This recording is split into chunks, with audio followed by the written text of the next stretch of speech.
আপনি কি কখনো ভেবে দেখেছেন মানুষের কাছে যদি সবকিছু থাকে তবুও কেন তার মনে শান্তি থাকে না? আজকের দুনিয়ায় মানুষ টাকা, ক্ষমতা আর সম্মানের পেছনে দৌড়াতে দৌড়াতে এমন এক জায়গায় পৌঁছে যায় যেখানে তার মনটা সম্পূর্ণ খালি হয়ে যায়।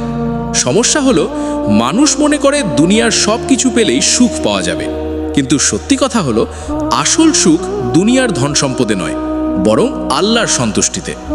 আজ আমি আপনাকে এমন এক রাজার গল্প শোনাবো যিনি দুনিয়ার সব কিছু থাকার পরও বুঝেছিলেন যে এই দুনিয়া ক্ষণস্থায়ী। আর সেই উপলব্ধির পর তিনি এমন একটি সিদ্ধান্ত নেন যা শুনলে হয়তো আপনি অবাক হয়ে যাবেন। এক রাজা যিনি নিজেই নিজের সিংহাসন ছেড়ে হয়ে গেলেন এক দরবেশ।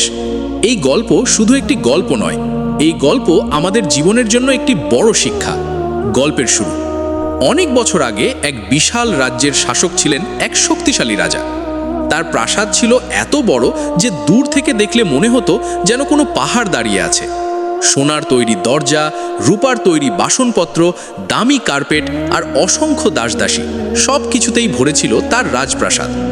রাজা যখন প্রাসাদ থেকে বের হতেন তখন হাজার হাজার সৈন্য তার সামনে ও পিছনে চলত। সবার কাছে তিনি ছিলেন ক্ষমতার প্রতীক।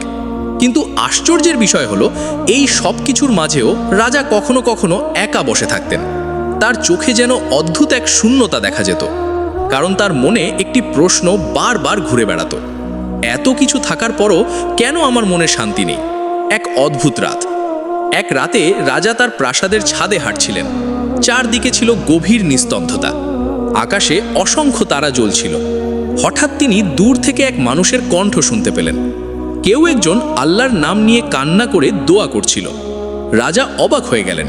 তিনি ভাবলেন, আমার এত ধন সম্পদ, এত ক্ষমতা, তবুও আমার মনে শান্তি নেই।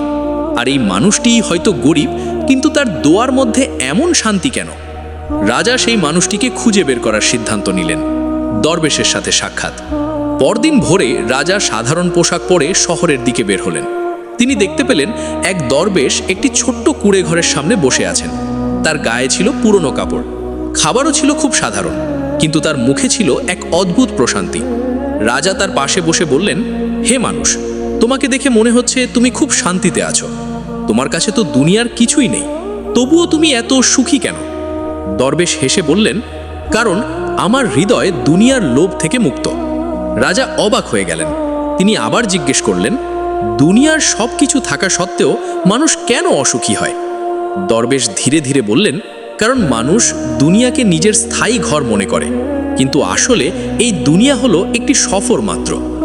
যে মানুষ এই সত্যটা বুঝতে পারে তার হৃদয়ে শান্তি চলে আসে। কথাগুলো রাজার হৃদয়ে আঘাত করল। দরবেশের কথাগুলো রাজার হৃদয়ে গভীরভাবে আঘাত করল। তিনি প্রথমবারের মতো নিজের জীবন নিয়ে ভাবতে শুরু করলেন। তিনি ভাবলেন, আমি সারা জীবন ক্ষমতা আর সম্পদের পেছনে ছুটেছি, কিন্তু আমি কি কখনো আল্লাহর সন্তুষ্টির জন্য কিছু করেছি? সেই দিন থেকে রাজার ভিতরে এক অদ্ভুত পরিবর্তন শুরু হলো। পরিবর্তনের শুরু। রাজা ধীরে ধীরে তার জীবন পরিবর্তন করতে শুরু করলেন।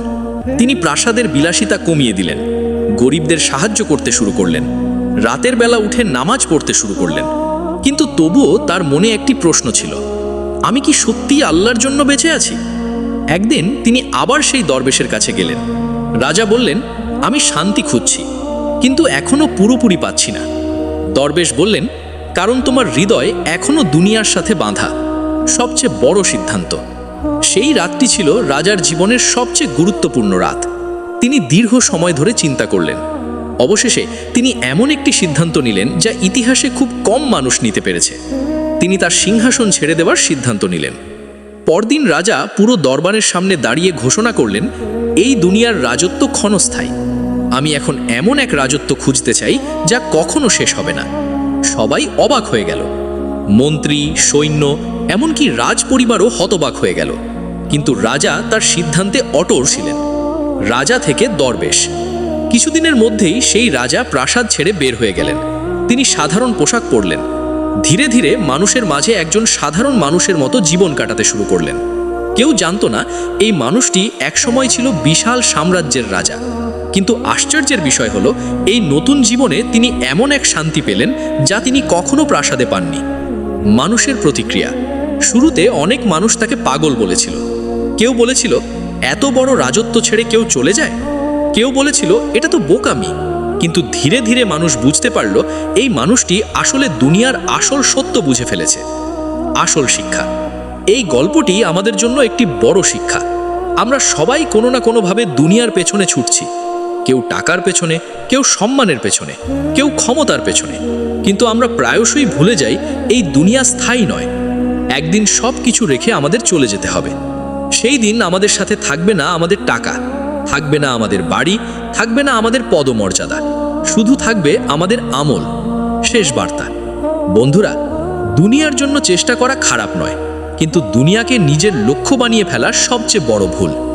আমাদের লক্ষ্য হওয়া উচিত আল্লাহর সন্তুষ্টি অর্জন করা, কারণ দুনিয়ার রাজত্ব একদিন শেষ হয়ে যাবে, কিন্তু আখিরাতের রাজত্ব কখনো শেষ হবে না।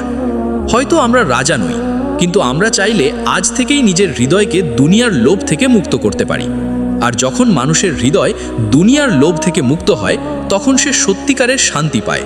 শেষ কথা, যদি এই গল্পটি আপনার হৃদয়কে স্পর্শ করে থাকে, তাহলে মনে রাখবেন, আসল সফলতা দুনিয়ার সিংহাসনে নয়, আসল সফলতা আল্লাহর সন্তুষ্টিতে।